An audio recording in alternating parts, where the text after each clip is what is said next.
계속 마가복음 살펴보도록 하겠습니다. 마가복음은 예수님이 누구신지 보여주고 그 예수님을 믿고 따르는 자들이 누구인지, 제자들이 누구인지를 보여주고 있습니다.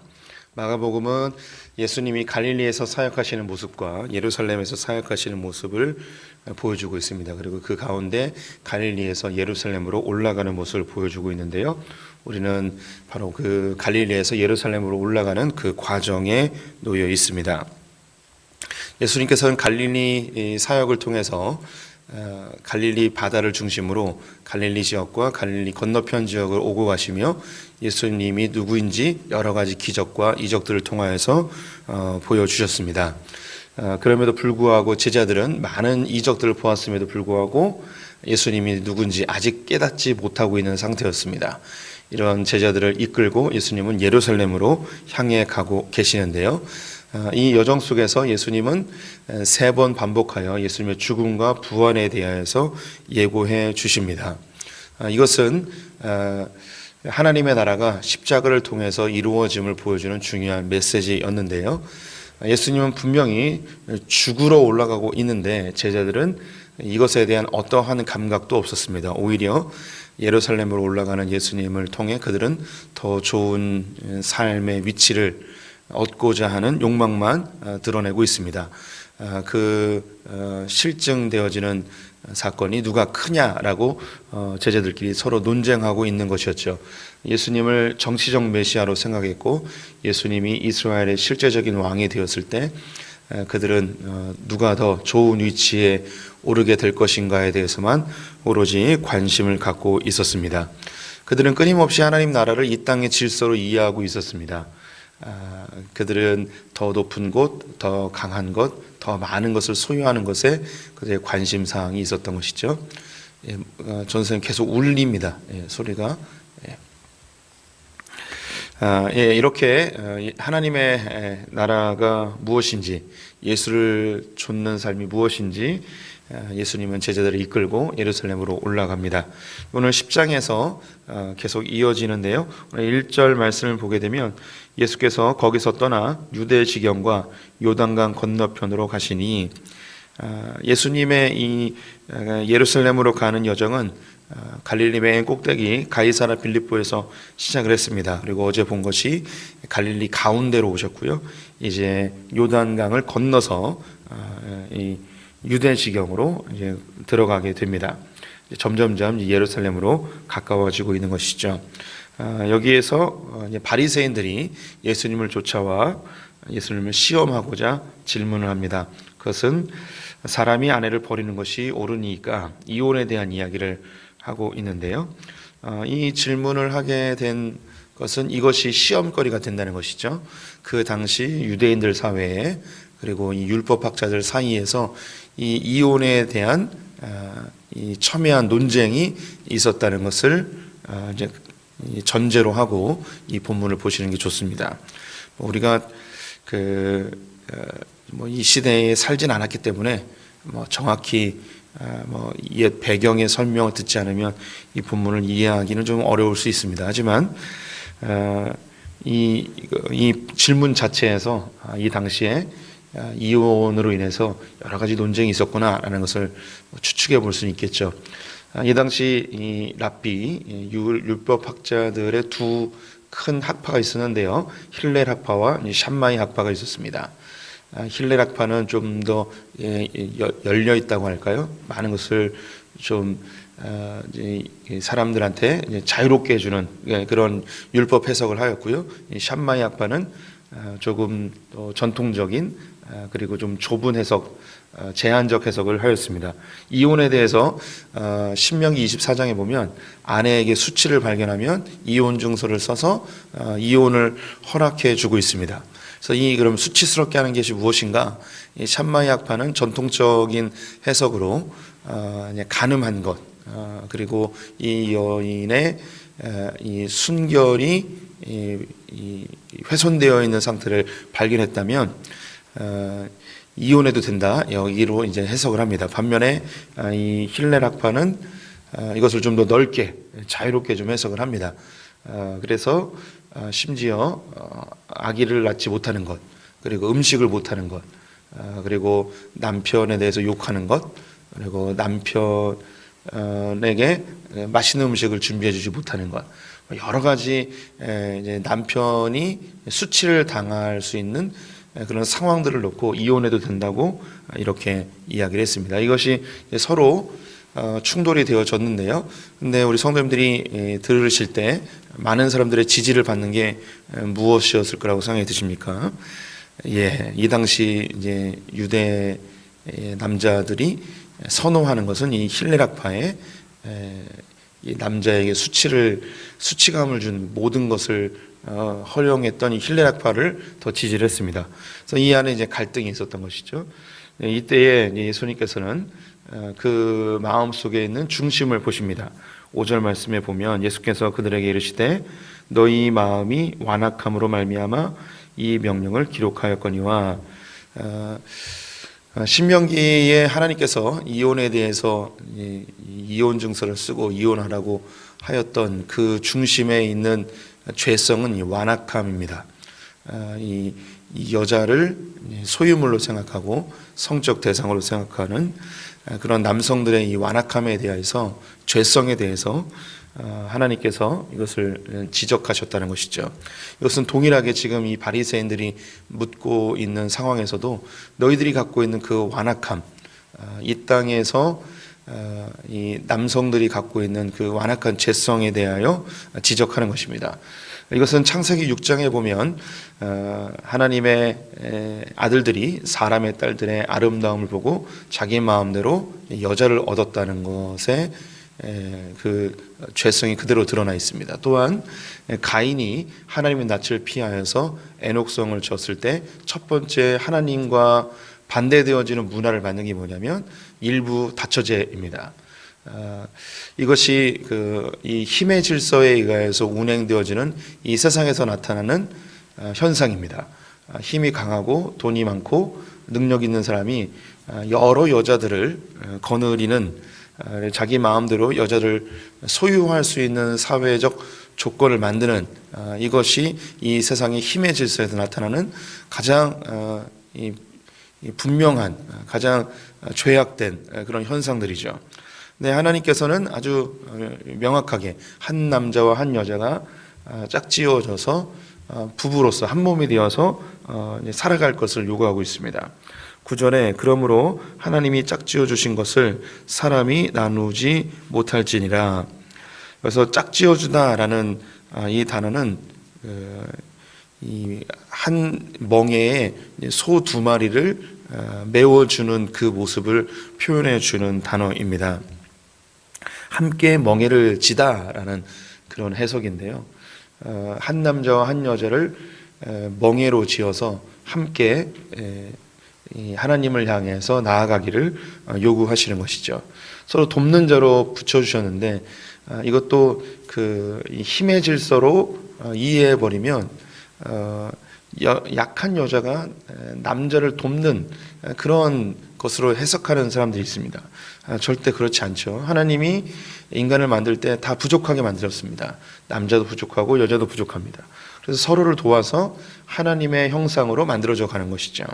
그래서 이 남자가 갖고 있는 특성으로 여자를 돕고, 여자가 갖고 있는 특성으로 남자를 도우면서 서로 하나님을 향해 하나님의 형상을 담기 위해 나아가는 것이 부부의 본연의 목적입니다. 그래서 예수님께서 너희들이 이 여자를 버리고 다른 데로 장가가는 것, 또 여자도 남편을 버리고 다른 데로 시집가는 것은 다 가늠함이다 라고 이야기하면서 이러한 완악성, 이러한 죄성들, 이것은 남자에게만 있는 것이 아니고 여자들에게도 동일하게 있다, 이것을 지적하고 있습니다. 그래서 우리 안에 하나님이 주신 질서를 따르지 않고 이 땅의 질서를 따르고자 하는 우리의 죄성을 예수님께서 지적하고 있습니다. 이어서 예수님에게 많은 아이들이 오고 있었는데요. 제자들이 꾸짖으며 오지 못하도록 하였습니다. 그때에 예수님이 14절에 보시면 예수께서 보시고 노하시어 이르시되 어린아이들이 내게 오는 것을 용납하고 금하지 말라. 하나님 나라가 이런 자들의 것이니라. 여기서 예수님이 노하셨다고 표현되고 있습니다. 근데 성경에 보면 어린아이들이 오는 것에 대해서 예수님이 반복적으로 언급을 하세요. 왜 언급을 하실까요? 예수님이 얘기했는데 제자들이 자꾸 따르지 않는 거예요. 제 어린아이들이 왔을 때 제자들은 계속해서 쫓아내고 오지 못하게 하고 분리해냅니다. 근데 예수님은 이 외에도 앞에서 계속 아이들에 대하여 소중하게 생각하고 작은 자에 대해서 어린아이를 특별히 안고 기도해 주는 모습까지 보여줬는데도 불구하고 제자들은 계속 어린아이들을 오지 못하게 하는 거죠. 예수님께서 화가 나셨어요. 내가 여러 번 너희들에게 얘기하지 않았냐? 애들이 오는 걸 금하지 말라고. 근데 왜 자꾸 너희들은 자꾸 금하냐?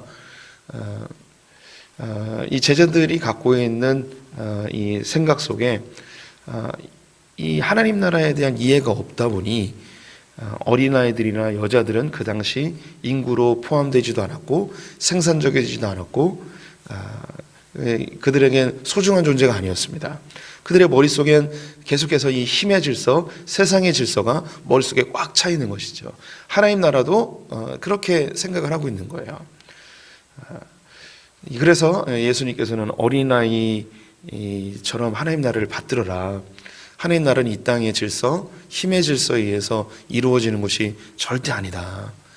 하나님 나라의 새로운 질서를 제자들에게 끊임없이 이야기해 줍니다. 그러면서 다시 시청각 교육을 하십니다. 16절에 그 어린아이들을 안고 그들 위에 안수하시고 축복하시니라. 우리가 어제 보았던 장면에서도 한 아이를 품에 안으시고 축복해 주는 장면이 있었죠. 또다시 예수님은 제자들에게 시청각 교육을 해주십니다. 아이들을 한 명 한 명 안아주면서 축복기도 해주시고 안수해 주시는 모습을 보여주고 있죠. 이 당시 이 제자들에게는 어린아이들이나 여자들은 전혀 관심의 대상이 아니었습니다.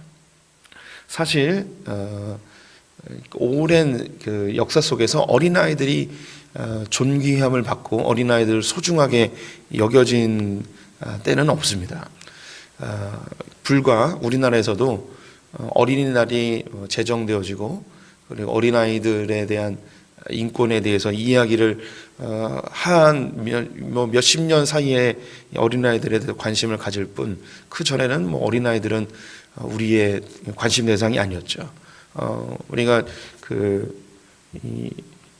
충분히 다 경험해 보신 바이고 또한 이렇게 어린아이들을 존귀하게 여기는 시대임에도 불구하고 지금도 여전히 어린아이들이 보이지 않는 사각지대에서 수없이 학대를 당하고 있는 현실을 우리 성도님들은 잘 알고 있습니다. 우리 한국을 좀 벗어난 제3세계에 가게 되어지면 어린아이들은 정말 적은 금액으로 노동의 착취를 당하고 있는 그런 아직도 이 21세기의 현실을 우리가 알고 있습니다. 이 세상은 이 힘의 질서에 의해서 강한 사람이 약한 자를 착취하고 이용하는 질서 속에 살아갑니다. 이 어린아이는 예전에는 소자라는 말로 번역을 하기도 했었죠. 그 소자라는 말이 더 많은 뉘앙스를 갖고 있습니다. 단지 어린이뿐만 아니라 사회적 약자들, 힘에 의해서 이용당하는 수많은 약자들을 보여주기도 하죠. 하나님 나라에 대한 오해는 우리 크리스찬들, 현대를 살고 있는 우리들에게도 아주 강하게 들어와 있습니다. 하나님을 이용해서 우리의 소위 믿음을 이용해서 우리의 종교적 열심을 이용해서 우리는 어떻게 하면 더 편안한 삶, 더 높은 삶, 더 많이 소유한 삶을 살까에 대한 관심이 사실 우리에게 굉장히 많이 있습니다. 저 목사인 저에게도 늘 있죠. 근데 주님은 이런 세상에서의 이 삶에 대해서 우리의 계속해서 우리의 관심 사항이 이 땅에 있는 힘의 질서에 맞춰져 있지 말고 하나님 나라 질서, 하나님 나라에 관심을 갖기를 요구하고 있습니다. 이런 본문을 읽을 때 어떤 분들은 이제 바로 뒤에 나오는 본문도 이어서 보게 되는데 이런 본문을 읽으면 우리 성도님들이 부담을 갖는 경우가 있어요. 우리가 그러면 더 이렇게 낮은 곳으로 가야 되는가? 정말 우리의 재물을 다 팔아서 가난한 사람들에게 나눠줘야 되는가? 그리고 크리스천들은 다 가난하게 살아야 되는가? 우리는 다 이 세상에서 낮은 계급으로 살아야 되는가? 이런 그 고민을 갖는 분들이 있습니다. 이게 이제 극단적인 그 이분법적인 사고인데요. 주님은 우리에게 높은 위치에 올라가거나 낮은 위치에 취하거나 여기에 관심을 갖는 게 아니세요. 그래서 이제 바울이 이야기하는 게 나는 부유함에도 처할 수 있고 가난함에도 처할 수 있고 풍요로움에 처할 수도 있고 궁핍함에도 처할 수 있고 높은 데 위치할 수도 있고 낮은 데 위치할 수도 있다는 거예요. 근데 우리가 어느 위치에 있든 관계없이 하나님 나라 질서로 살아가는 거예요. 하나님 주시는 그 풍성한 기쁨으로 살아가는 것이죠. 이 안에는 우리가 이해할 수 없는 하나님의 놀라운 섭리가 작동합니다. 그래서 어떤 사람은 힘쓰고 애써도 높은 데 올라가지 못하는 사람이 있어요. 어떤 사람은 태어날 때부터 높은 위치에 태어난 사람이 있습니다. 아무리 애쓰고 힘써도 가난을 벗어나지 못하는 사람이 있고 태어나면서부터 엄청난 부유함을 가지고 태어난 사람이 있습니다. 이건 우리의 힘으로 할 수 있는 영역이 아니에요. 이 어느 정도는 신분의 변화도 있을 수 있고 재물의 양도 변화될 수 있습니다.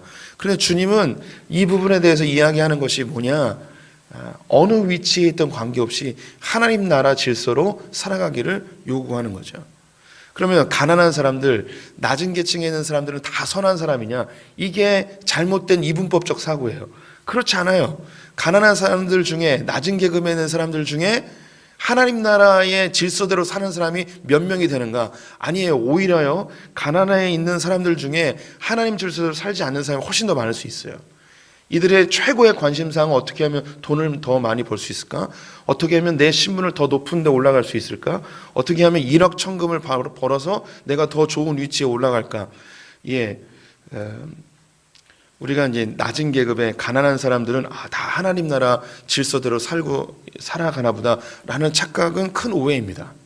반대로 부유한 사람들은 다 돈에 취해 있고 하나님 나라에 관심이 없고 어떻게 하면 돈을 더 많이 벌까 관심을 갖는다, 이렇게 착각하는 것도 또 이것도 잘못된 사고입니다.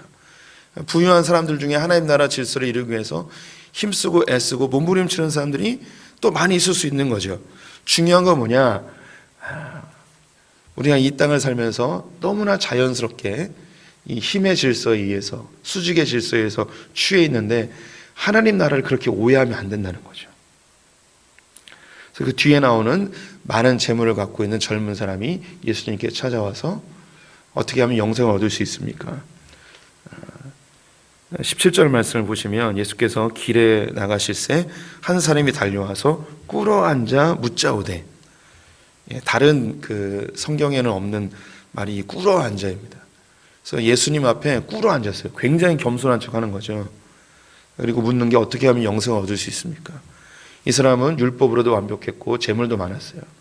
근데 이 사람은 죽음 이후의 세계에서도 풍요로운 삶, 또 안정된 삶을 추구하는 욕구가 있었습니다. 예수님이 이 사람에게 요구하신 게 뭐냐? 너의 재물을 다 팔아서 가난한 사람들에게 나누어 주고 나를 따르라. 근데 이 사람은 근심하며 돌아가게 됩니다. 이 사람은 이 땅에서 얻은 그 힘의 질서를 가지고 천국에 가서도 그 힘의 질서대로 하나님 나라를 누리고 싶어 합니다. 우리도 지금 뭐 똑같습니다. 우리는 이 땅에서도 편안하고 넉넉하게 살고 싶은 욕구가 있고요. 천국 가서도 황금 면류관 받고 싶은 욕구가 있습니다. 이 젊은 그 부자 청년과 우리는 크게 다르지 않습니다. 우리에게 주님이 요구하시는 거예요. 우리는 이 청년과 다른 게 있다면 이 청년은 많은 재물을 갖고 있는 거고 우리는 그 많은 재물이 없다는 것이죠. 그리고 우리가 많은 재물 없잖아요. 근데 이 청년에게 요구한 것처럼 다 팔아서 가난한 사람들에게 나눠주고 나를 따르라, 이 명령을 우리가 받았을 때 우리도 똑같이 고민하게 되겠죠. 우리는 이 젊은 청년과 크게 다르지 않습니다. 그럼 주님이 우리에게 요구하시는 게 뭐냐? 정말 막 다 팔아라 이런 개념이 아니죠. 우리 할 수도 없어요. 주님이 우리의 마음을 뭐 강력하게 작동시킨다면 팔 수는 있겠지만 우리는 그건 못합니다. 주님이 우리에게 요구하시는 게 뭐냐? 하나님 나라입니다. 하나님 나라. 우리의 관심사항이 하나님을 이용해서 어떻게 하면 더 많은 재물을 얻을까? 하나님 이용해서 내 죽음 이후의 세계도 어떻게 하면 더 편안하게 살 수 있을까? 이것이 아니라 내 삶에 하나님 나라를 이루기 위해서, 하나님의 질서를 이루기 위해서 몸부림치는 거. 30절 말씀, 31절 말씀 읽어보겠습니다. 현세에 있어 집과 형제와 자매와 어머니와 자식과 전토를 100배나 받되 박해를 겸하여 받고 내세 영생을 받지 못할 자가 없느니라. 그러나 먼저 된 자로서 나중되고 나중된 자로서 먼저 될 자가 많으니라.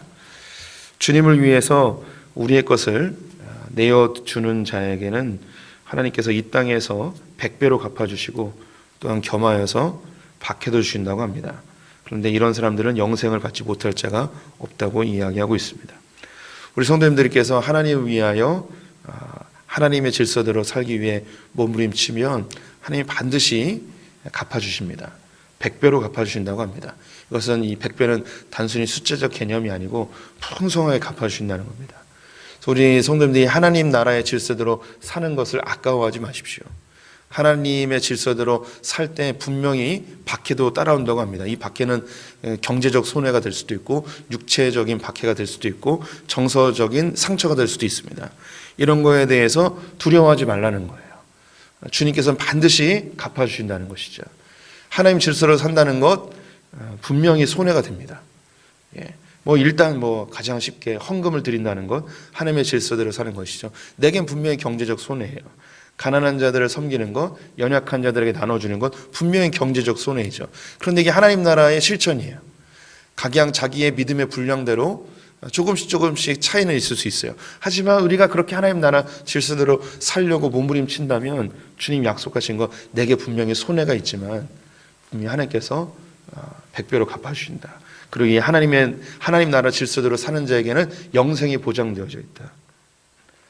그런데 안타까운 것은 처음에 그렇게 시작하다가도 하나님 나라 질서를 잃어버리는 자들이 있다. 다시 힘의 질서로 돌아가는 사람들이 있는 거예요. 끊임없이 하나님 나라 질서대로 살기 위해서 몸부림쳐야 되는 겁니다. 이게 참 그렇습니다. 우리 성도님들이 신앙생활을 쭉 하면 자주 하는 얘기가 예전엔 내가 이랬어. 예전에 이렇게 신앙생활했어. 예전에 이렇게 섬겼어. 예전에 이렇게 도와줬어. 예전에 이렇게 사역했어. 근데 지금은 이라고 이야기하면 우리가 뭐라고 이야기하기가 쉽지 않죠. 근데 반면에 예전보다 더 하나님 나라 위해서 더 헌신하고 더 드리고 더 주님에서 충성하고 예전에 나의 삶에 재정이 적었다면 적게 드렸지만 이제 예전보다 더 많은 수익이 있다면 더 많이 드릴 수 있는 예전보다 더 큰 하나님 나라를 누리는 하나님 나라의 실제성 하나님 나라 질서대로 살았더니 주님이 이렇게 나에게 충만하게 주셨구나.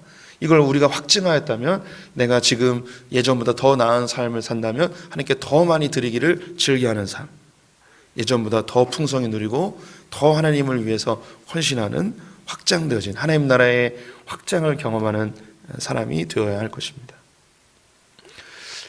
우리 성도님들의 신앙생활의 방향성이 이 하나님 나라의 질서의 실천이 되시기를 주님의 이름으로 축원드립니다. 기도하겠습니다.